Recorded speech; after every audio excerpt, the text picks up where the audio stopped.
আপনারা জানেন জান্নাতের মধ্যে একটা মাহফিল হবে, সেমিনার হবে। সেখানে আল্লাহ জান্নাতীদেরকে নিয়ে একটা মাহফিলের আয়োজন করবেন। জান্নাতি শ্রোতা হবে আর বক্তা হবে তিনজন। প্রথমে বিশেষ বক্তা হিসেবে থাকবেন হযরত দাউদ আলাইহিস সালাতু ওয়াস সালাম। দাউদ আলাইহিস সালাতু ওয়াস সালামের কুরআন নাযিল হয় নাই, দাউদ নবী কোনোদিন কুরআন পড়েও নাই। তারপরে আল্লাহ সেদিন তাকে ইলম দিবেন, তিনি দাউদ নবী সূরা তোহা থেকে তেলাওয়াত করবেন। তাফসীরে এসেছে দাউদ নবী যখন কুরআন থেকে তেলাওয়াত করবেন তার একটা গলা থেকে, একটা কণ্ঠ থেকে ৮০ রকম সুর বের হতে থাকবে। জান্নাতীরা দাউদ নবীর কণ্ঠে তেলাওয়াত শুনে তো পাগল, বলবে আল্লাহ কি তেলাওয়াত শুনতেছি, আমরা তেলাওয়াত শুনে শুনে জান্নাতে থাকতে চাই, আর কিচ্ছু চাই না। আল্লাহ বলবে এর থেকে কি সুমধুর তেলাওয়াত শুনতে চাও না? জান্নাতীরা বলবে আল্লাহ এর থেকে সুমধুর তেলাওয়াত হতে পারে, আমাদের আর বিশ্বাস হয় না। আল্লাহ বলবে কেন বিশ্বাস হয় না?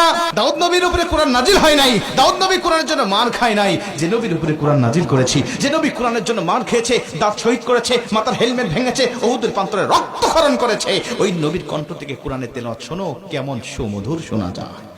আমার নবী যখন সূরা ইয়াসিন থেকে তেলাওয়াত করবেন জান্নাতীরা তো পাগল হয়ে যাবে, বলবে আল্লাহ কোনো হুর চাই না, কোনো গিলমান চাই না, কোনো নাজ নিয়ামত, কোনো শরাব, কোনো ঝর্ণা, কোনো কিচ্ছু চাই না। আল্লাহ শুধু নবীর কণ্ঠে তেলাওয়াত শুনে জান্নাতে হাজার হাজার বছর আমরা কাটিয়ে দিতে চাই।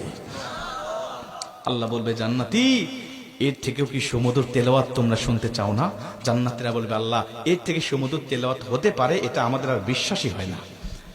জান্নাতীরা কেন বিশ্বাস হবে না বলো? আমার নবীকে কণ্ঠ দিয়েছি আমি আল্লাহ নিজে, আমার দাউদকে কণ্ঠ দিয়েছি আমি আল্লাহ নিজে, কিন্তু আমার গলায় কত কণ্ঠ রেখে দিয়েছি জানো না? আমি আল্লাহ নিজের কণ্ঠকে ওজার করে এখন তোমাদেরকে সূরা রহমান থেকে তেলাওয়াত করে শোনাতে চাই।